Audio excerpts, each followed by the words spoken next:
देख लीजिए इस मंजर को, अपनी आंखों में सिमेट लीजिए। माथा में चोट लगा, यहाँ पे मारा है, पहले से मेरा इलाज चल रहा है। वैकेंसी नहीं आएगी ना तो कलम छोड़ के गट्टा उठा लेंगे, जेल से निकलेगा वो दिन मारेंगे मंत्री को। सिमेट लीजिए, क्योंकि आज जो कुछ भी पटना के सड़कों पर हो रहा है वो सिर्फ लाठी चार्ज नहीं है, वो लोकतंत्र का चीरहरण है। मैं इस कैमरे के सामने बैठकर उन तमाम नेताओं से, खास करके बीजेपी की उन नेताओं से सीधा और तार्किक सवाल पूछना चाहता हूं कि भैया आपकी सत्ता इतनी कमजोर हो गई है कि हाथ में लिए डिग्री और तिरंगा लिए छात्र छात्राओं से डर लगने लगा है कि आप उनकी आवाज को भी नहीं सुन पा रहे हैं। इतिहास गवाह है कि इस दुनिया को, इस बिहार की मिट्टी ने लोकतंत्र का पहला पाठ पढ़ाया था, लेकिन आज उसी लोकतंत्र की जननी की कोख को लहूलुहान किया जा रहा है। आप तो कहते हैं कि युवा देश का भविष्य है।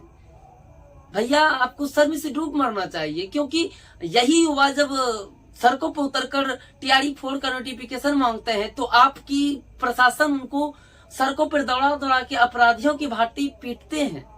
क्या यह वही रामराज की सुशासन की सरकार है जिसकी आप पूरी दुनिया में ढिढोरा पीटते हैं? चुनाव के समय जब आप 1 करोड़ युवाओं को नौकरियों की गणित समझाते हैं तब आपकी लाठियां कहाँ रहती है भैया?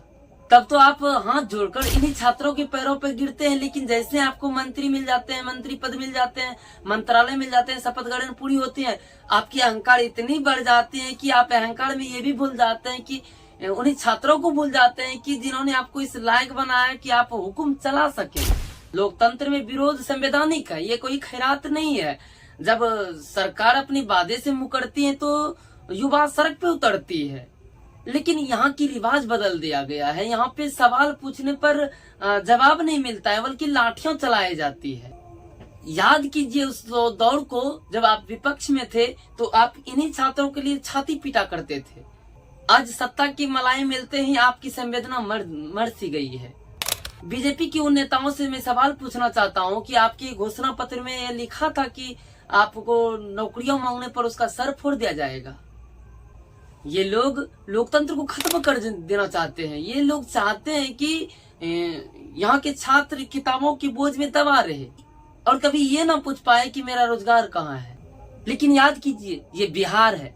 इस बिहार ने उस जयप्रकाश नारायण की दौड़ को भी देखा है जिस दौर ने सरकार की सत्ताओं को चकनाचूर किया था इसी पटना के सड़कों पर। आप साहब लाठियों से शरीर को तोड़ सकते हैं, लेकिन उस जज्बे को नहीं तोड़ सकते हैं जो कि अपने हक के लिए पैदा हुआ है।